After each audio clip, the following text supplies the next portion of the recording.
Welcome, ladies and gentlemen. This is WBIS LP 106.9 FM. All right. Welcome to Let's Talk Real Life with Nada Manning. And I'm your co host, Coach Vernon Garrison. And today we have a wonderful show for you. And I'm almost about to say, I dare you to miss it. But right before we get into the show, let me invite you to the social media platforms that we share this show with. You can find us on Awesome Radio, YouTube, Awesome Radio, Facebook, GPAT 23 local uh, channel for Facebook and for YouTube. Thank you once again. And also on Roku TV, Awesome Radio. You can go and look at the archived editions of all the talk shows here at the station. So by all means, there's some great shows. There's spiritual, mental, and physical nourishment throughout this whole station. So lock it in right here, just for a moment, with Let's Talk Real Life with Miss Nada Manning. And we hope that we have the bread of life for you today. Without further delay, here is, ladies and gentlemen, my teacher and yours too, Miss Nada Manning. How are you? Hello. Hi, everybody. It's good to be here today. Beautiful sunshine, fall temps, that time of year.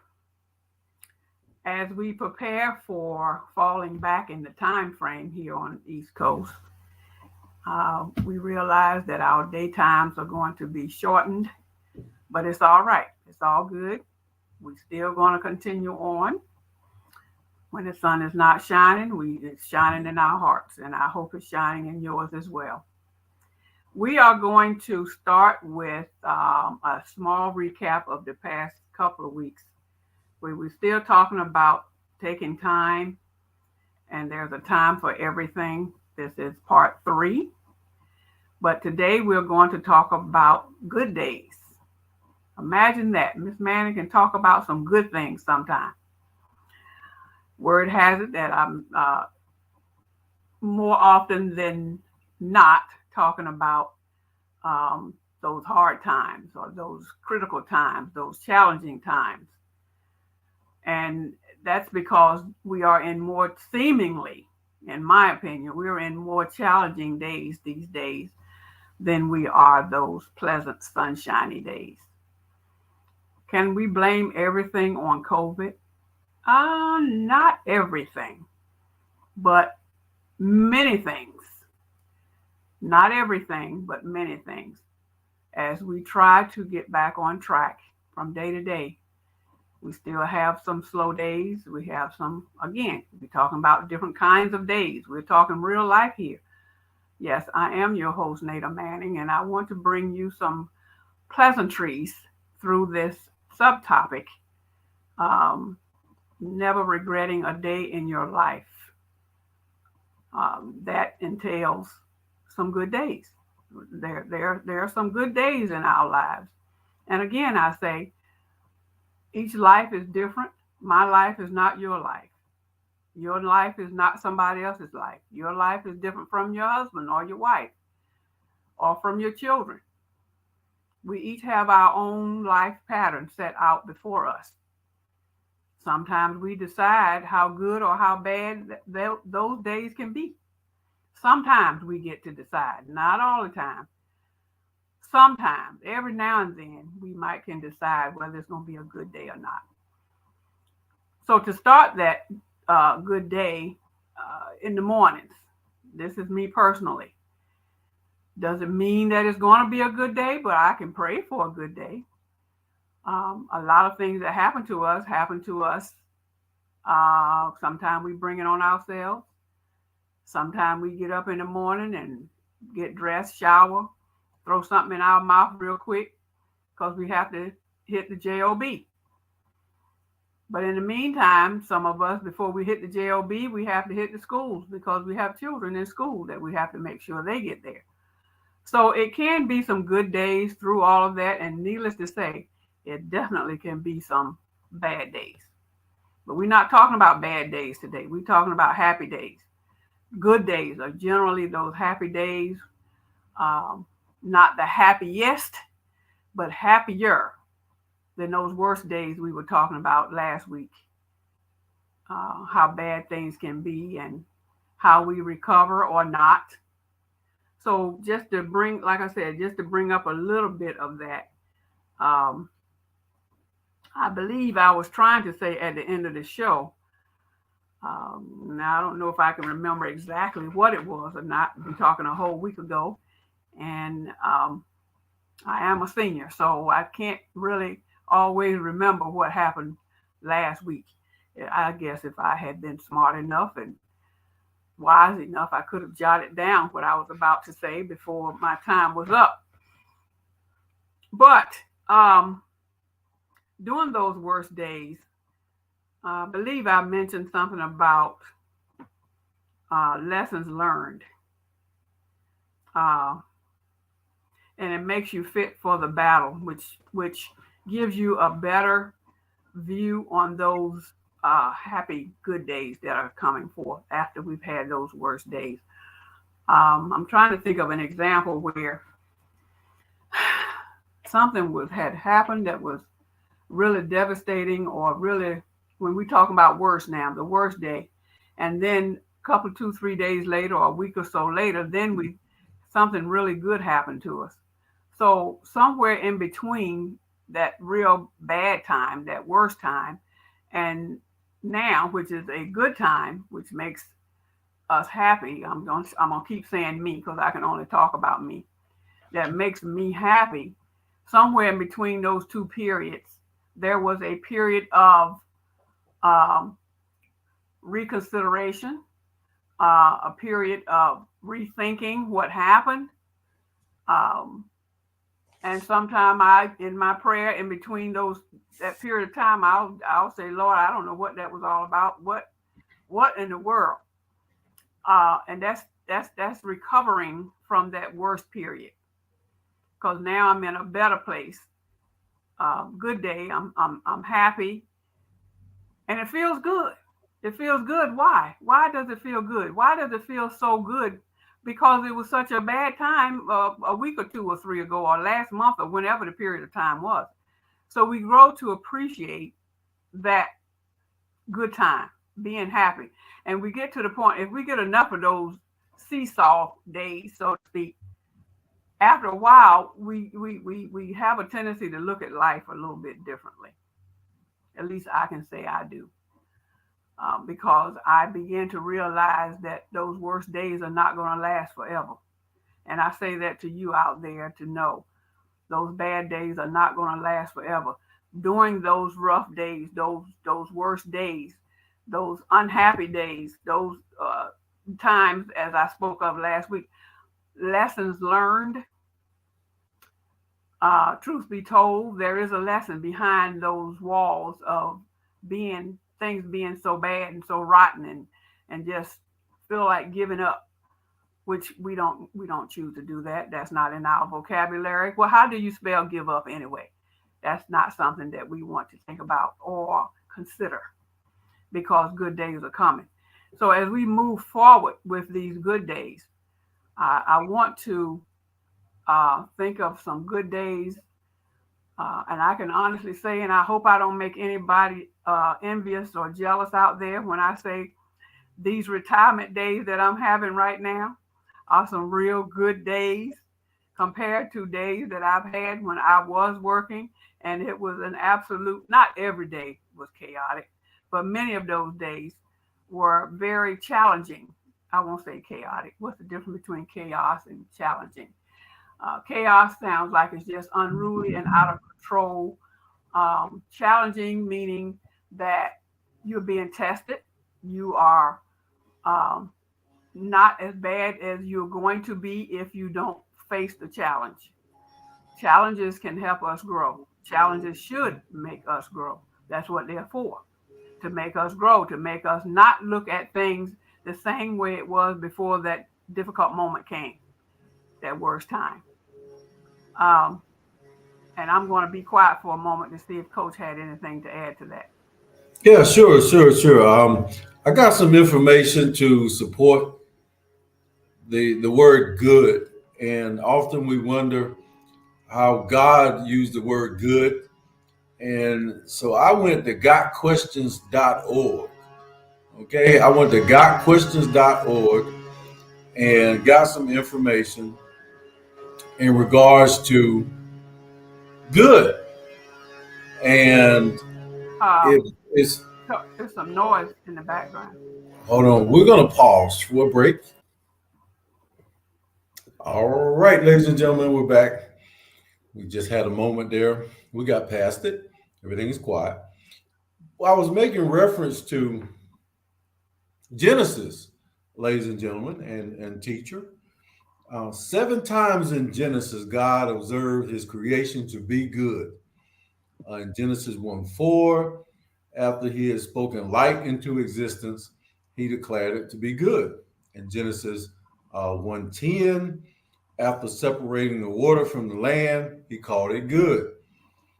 Um, after creating plant life in Genesis 1:2, he saw that it was good. Genesis 1:18, after putting it in place, a system for lighting the earth and for separating night from day, he called it good. In Genesis 1:21, after creating animals to populate the water and the air, he observed that to be good. In Genesis 1:25, after populating the land with animals and insects, he calls that good. 2, and finally, after creating humanity as the capstone of his creation, in Genesis 1:26-30, he observed all that he had made and declared it to be not just good, but very good. Now I'm gonna finish my literature and references, and then I'll say a couple of words, if you guys don't mind. The Hebrew word translated as good in the English is tov, or tav, tov, however you like pronounce it. Maybe you can do a study on that word. The term rendered very good is well called Hannah, or tov, which could be translated as certainly good or surely good. It is noteworthy that the word good is never actually defined in the Bible. The concept is simply assured. It does seem, though, that the kind of good referenced in Genesis is good in qualitative sense of functionality. Because of the success in the design and the execution of all that was created, it could be that God was calling things good because they were effective to fulfill or for fulfilling the functions for which he designed them. If so, this would reflect a kind of instrumental good. What I'm saying, ladies and gentlemen, is whatever your objective is that day, if you fulfill that purpose, if it's relevant in your life and it's in the right position, if you're using the system or the familiar or family traditions and it works for you, it's dinner time at the table and all of y'all are sitting at the table dining, talking, and you're not at the fast food restaurant getting meals to go. You're actually having a family experience. That's functionality. That's good. You have separated things from the outside world and isolated things inside your world. So good is not necessarily a numerical value. It's not necessarily perception that somebody else thinks that is good in your life. It's if it's functional, if it's timely. And it may not be the best. We didn't say the best. I don't know that God can outbest himself. I don't know that there's going to be some Bible scholars that say that God created something at this point, and then later on he said, no, I done outdone myself. I done outbested myself. I'll leave that to the scholars, and I'm just going to say, whatever your best is, that ain't got nothing to do with whether it's good for me. It's like track and field. If you know sports, or in any way in sports, you're always going to have some type of cumulative average. If you shoot 10 free throws, how many do you normally make? Do you make 3 out of 10, or do you make 50% of them? Do you make 100% of them? If you run a race, no matter where you are in the world, and if it's 100 meters, you can time and race against yourself. If you ran it in 28 seconds last week and you run it in 27 seconds this week, then that's your good. So I just wanted to step in and say we have a good in God's way, as the word that reference just said, that there was no translation in the Bible for the word good. So they just had to look at that word each time in whatever language it was first originally put in, Hebrew, whatever that was before that. And they saw what God said he made these elements, and it seemed to be pleasing. So the word good came. But what's your good? Today on the talk show, we're talking about the comparison and leveraging negative things happen in your life that you consider negative. Remember, I think we're going to be talking about the good things that come out of bad things here shortly.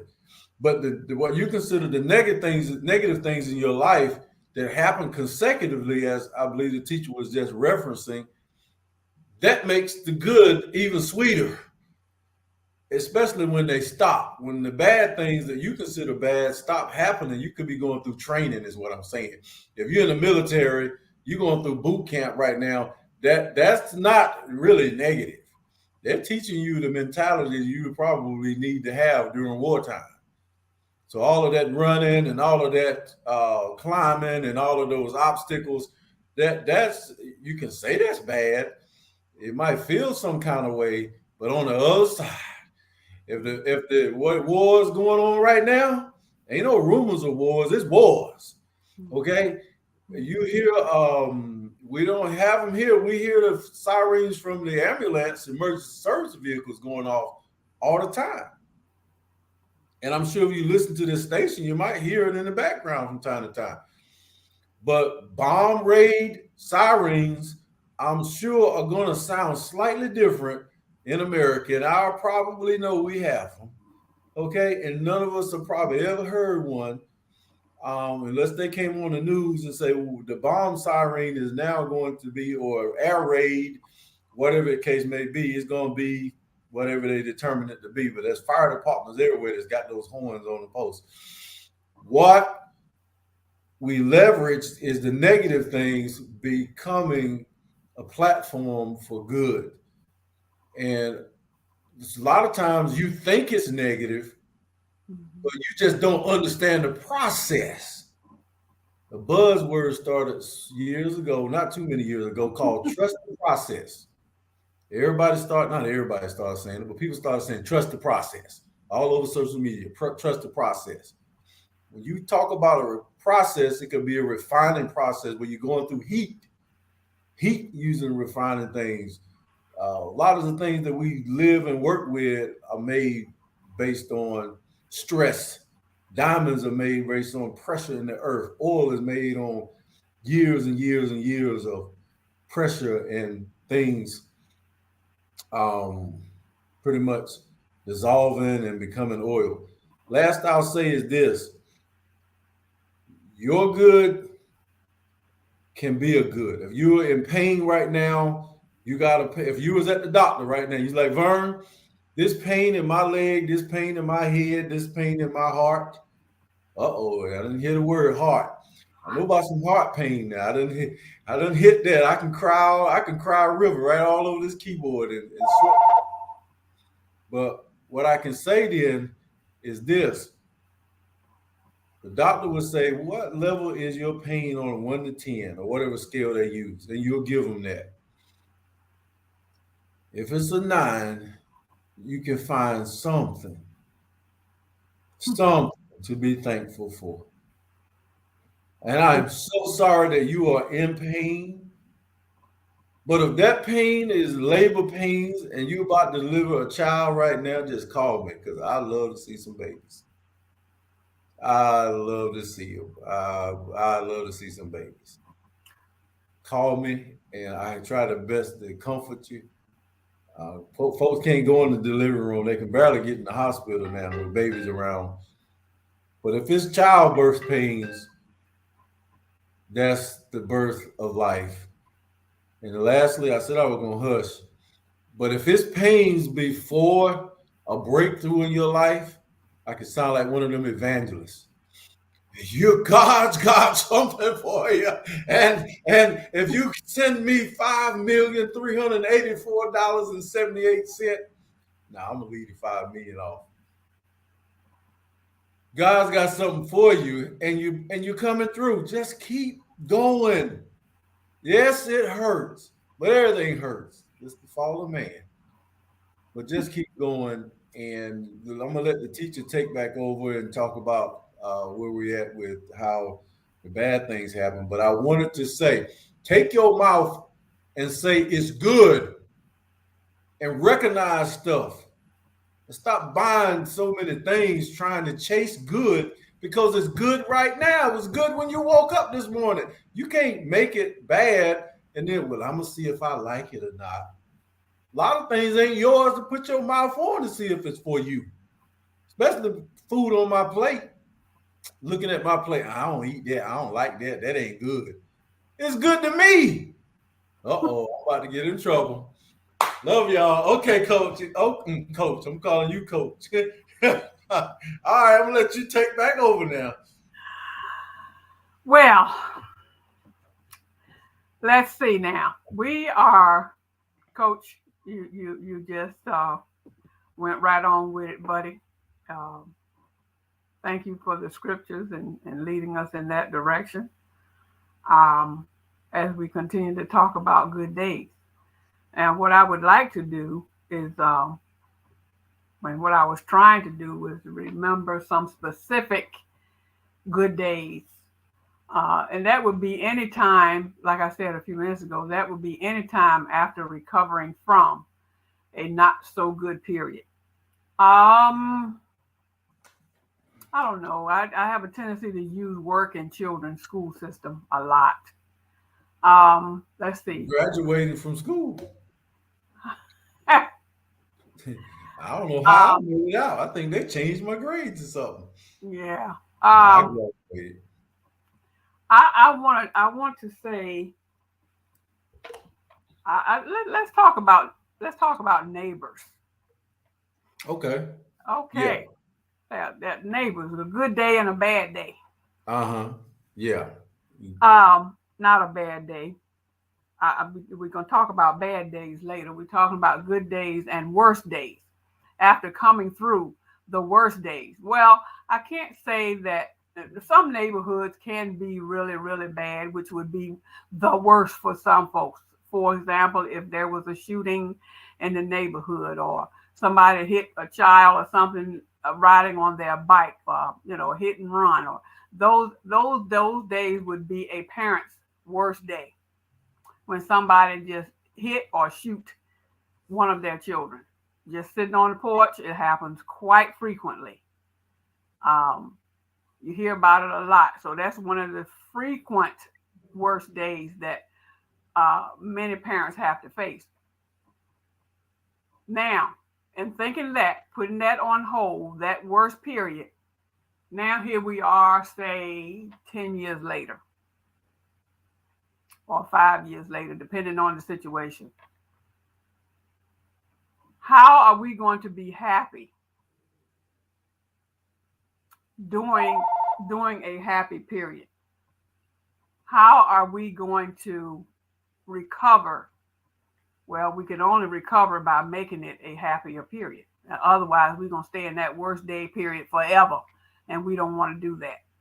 So the thing is, the remedy for some to get past those worst days, like I said, 5 years, maybe 3-4 years later on, and you still can picture that incident in your head. You could just be out in front of your house and something happened. It didn't even have to apply to you. And some people will say that is the worst day of my life, to actually see somebody get shot or see somebody get hit with a car, because it's devastating. That's what I consider your worst day. It would be your devastated day. That's something that you won't ever forget. But how do you get past that to get into a happier period? It takes time, number one. And that's what we're talking about. What? Time. It takes time. Time. And do we choose how long that time period is? Sometimes we can't, because it's all up here. How long are we going to dwell on that worst day in order to stop? Yes, sir. Okay. I got a quick example of a worst day and a best day real close to each other. Your worst day and your best day. Yeah, real close to each Real other. close. Okay. Check it out. We packing the house up because we're divorcing.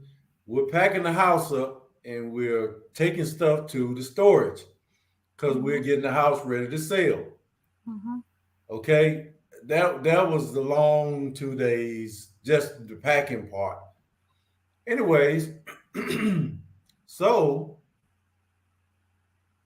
I burned a fire in the fire pit because I'm going to say we decided to not shred some documents, but we decided to burn in the fire pit some of the stuff that, it's like, okay, just throw it in the fire.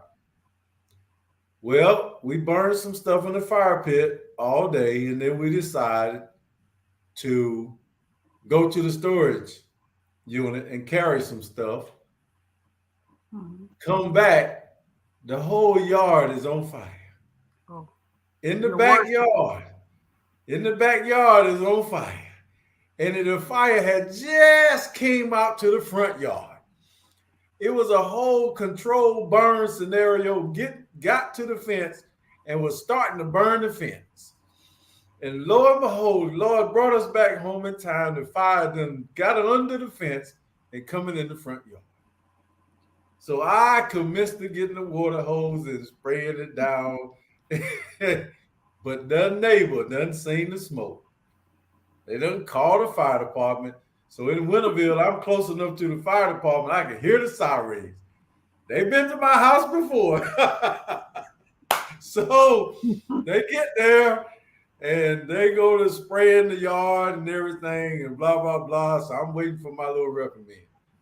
So they had a discussion with me. They did not write me a citation. Mm-hmm. They said, Mr. Garrison, you just about burned your house down. Now we trying to sell this house because I need that money.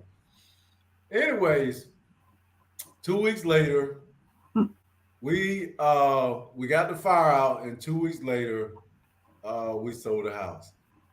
So can you imagine if I had burnt the house down? I'm already in fault for part of what is considered a divorce because it was a failed marriage. I'm sorry, God. I tried my best. But boy, if I had burnt the house down, there would have been I would never live that down. And thus, we sold the house, which was the best day out of that situation. From 2 weeks, one extreme to the other. The grass grew back nice and pretty because the grass, you can burn it, it's going to fertilize itself. So in 2 weeks, that grass was jumping up fresh and green.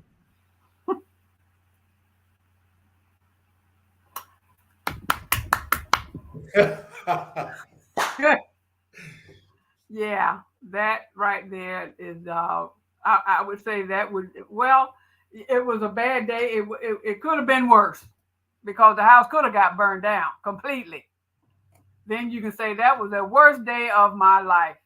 But you can't say that. It was pretty bad. It was pretty bad. Almost got burned down. So to you and your family, yeah, that was the worst day. But that's what I was saying earlier. When we're facing these worst days, somewhere along the line, we can say, you know what? It could have been worse. I've heard that many, many times. It could have been worse. And in your case, it could have been worse to where the house got burned down. And worse than that, it could have been somebody in the house that got burned up with the house. None of that my neighbor's house. or at your neighbor's house. And no doubt the neighbor was probably not far watching. So when we sold that house, I said, thank you, Lord. I didn't want to sell it. I didn't. I know, for those who listening, why you sell your house when you were so bad? No, I couldn't afford to buy it, okay? That's why I didn't keep the house, all right? So stop being so nosy in my business. Now, I'm putting it out there. But yeah, that was the best thing that, worked out. And so I was able to, move on from there. Amen. And I'm sure you all out there listening that after all, we are talking about real life. I am your host, Nada Manning, and this is Let's Talk Real Life. And the things that we talk about are for real. There's nothing made up, nothing fictitious about it. It's true down to the bone. Stuff that actually happened. There's no need to make up stuff because there's always something going on today. So it really no need to make up anything. So let's keep it real. They should put in the comments their best and their worst day. Yes. Put that in the comments if you're watching this show at a later time. I would love to read some of your things. Don't put the rated R stuff in there. Just put, something that happened. Yeah, we don't want to read anything about behind the closet stuff, in the closet and all that stuff. Well, unless it's deliverance or something like that, I could take that. Yeah. In other words, we want to keep it clean, folks. Keep it clean. We don't want to get too personal anyway. What we're doing, we're talking about real life issues, and you're saying, well, that really happened. It was real life. Okay, but some stuff just might be a little bit, just a tad bit too personal. That you know what to do. You all know what to do. Anyway, as we move forward, talking about these happy moments, there are so many things that we can share. And like Coach was saying, we would love to read some of your happy times. Your happy times and how did you end up being? How was it for you as you transitioned into those happy moments? Sometimes, life has a way of moving fast for us. Going back to those the worst time when you are at your wit's end, and then maybe a day or so later, something so great happens to you. It kind of makes you wonder if this is real or not. Am I dreaming? Am I really feeling this good? Why? Because you've been in such a sad period so long, and when the happy times come for you, you don't know what to do. You don't know whether to shout, sit down, be quiet, or talk and tell somebody. It's a bit of a challenge. Yes, it is. So as we continue to talk about those happy days, what comes to mind is, like I said earlier, somewhere in between the relaxing and you're able to breathe. What else comes up in mind? What else can we think about? I also mentioned what we learned from those time periods. Now, free to live a mature life, free to live a comfortable life. Those happy days, the good days, which means happy days. Free to live. That means you are what? You're no longer in bondage. You're no longer imprisoned. You can breathe, you can relax, you can exhale. Woo! Boy, that was tough. What you think, Coach? I think it's beautiful. I do. Breathing. Take a breath. You're able to take a break. Yes. You're able to just, man, that was tough. And so now we're in a happier time. And while we're in those happy times, we can able to relax and enjoy and realize that life is not always going to be at its worst. But it's preparing you for the good times so you can do what? Again, you can appreciate those times. That's what we want to do. We want to appreciate. And as we do that, we think about those times, remember when. Let's talk about, for example, during, let's say during a transition, during a transition, D-U-R-I-N-G, during a transition from point A to point B. All kinds of stuff kept hitting you. The roadblocks, you had a yield sign, you had a car accident, you're out there on the interstate. Leaving those unfortunate times, now you're in a happier place. Trying to get happy. So while you're trying in between there, you're facing all of these challenges. So what does that do for you? Does that make you want to back up and go backwards in your frame of mind because you're remembering what you just left and you're saying, it's not over yet. I thought we just left all that drama back there. Case in point, talking about keeping it real.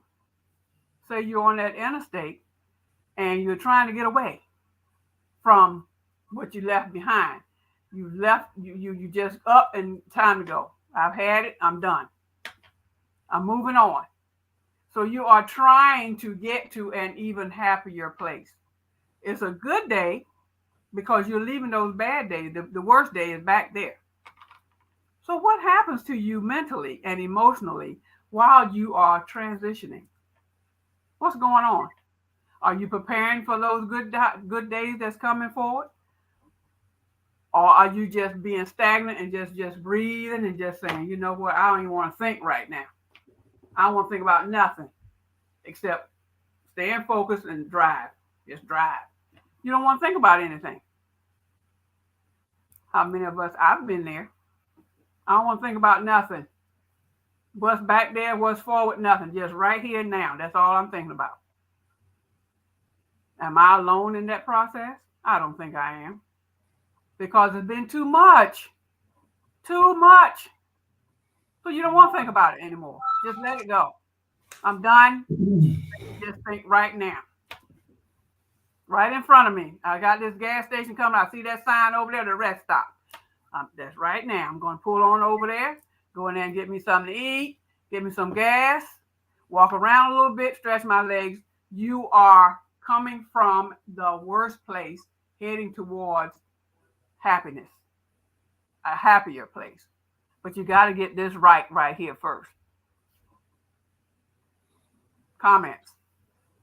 Yeah, I think the thinking part and the happy place and taking a break, that is, a lot of people don't believe in diagnosis and psychological issues. And there's one that nobody can deny, and that's called anxiety. You don't even have to know the definition of anxiety to know if you have an anxiety attack. Okay. You know, something is going on because your faculties are going. And so taking a break and stopping yourself is probably more external stimuli that will control you more than you being able to control that. Television, children, our lifestyle, sun, daylight, nighttime, external things, what we call significant events or triggers, have a way of helping us be filled with anxiety. So I just wanted to take a moment to kind of stretch that thought out when you said stop thinking forward. I know some people that can't. I got an associate that I just gave this particular person a nickname. I said, I'm gonna call you Magnet from now on. Because when I say one thing, you pick up everything else. Even that one thing. It's like a magnet. You put it over one item, if something around there that's metal, it's gonna pick that up too. Mm-hmm. So stop to think is not a very easy thing for a lot of us. and including myself, because I'm an overthinker. And I think that's the first step in recognizing that your thinking process could be a weapon just as much as it can be a blessing. Yeah. So being able to stop, I'm sorry, go ahead. True. Yeah. So being able to manage that and manage those things, and manage your imagination, and then manage your lust factor, and manage your greed or your taste for barbecue sandwiches, or psychological, physiological issues. Your ability to manage comes from, to me, a strong place of spiritual power Okay. Now, accumulated. saying all that to say, and I think I got a disconnect somewhere in there. Uh, When I was saying to think back or not, because you're trying to get away, you're trying to go, and you're saying that it's not as easy to do that for some as it is for others. Agreed. Yes, that's true. So, how does one, when you're talking about managing it, a person that's in that kind of place, I won't say it's a dark place, but it's a place. How does one get away from it without putting forth a whole lot of effort? You have to, that means that person, well, and sometimes they can't do it all by themselves. Sometimes some of us need some help to just give us that extra nudge, that push, because it's hard, it's difficult to manage, as you say, manage that transition from moving forward. We're taking baby steps, maybe, or sometimes we're not taking any steps at all because we're like, I'm done. I don't know what to do. I'm just standing here. Don't ask me no questions. I don't want to volunteer any information. Just get away from me. I don't want to talk to anybody. So in their mind, they are kind of processing everything that's happening, has happened, as they leave that place to get to those happy days. It's a process to get to the good days. Am I on point here? Yeah, you're on point, and I got the answer to your question because you said it. There's two ways that you can get to that, and one of the best classes that I ever signed up for at church was, we had some folks come in. We had a conference, and they had a class called Boundaries, and I'm like, man, what am I going into this class for? It's one of the most powerful classes I have ever taken in my life. Is it Boundary 101?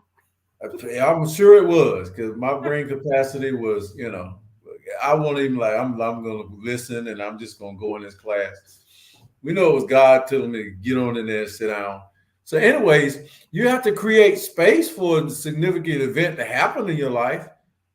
You want to get married, but you just like an old sailor. The way you talk, the way you walk, you carry yourself like a security guard. You're minding everybody's business. You have to become a person that's likely and being attractive. And it's like a store. If it ain't got an open sign on it, you don't know if it's open or not, or you assume it's closed if all the lights out. So some things in your life you want to be, and you haven't created space for it. You haven't created space for people to leave you alone and have a night for you by yourself. You're trying to negotiate it with your spouse or whatever. Like, I wanted some alone time. You've been married 3 years. You got 2 children.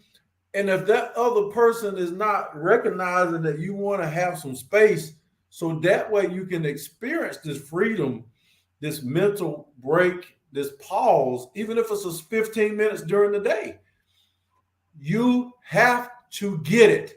The second word is assertiveness. There ain't nobody going to look out for you but you'll look out for yourself. What I mean, I'm not saying be selfish.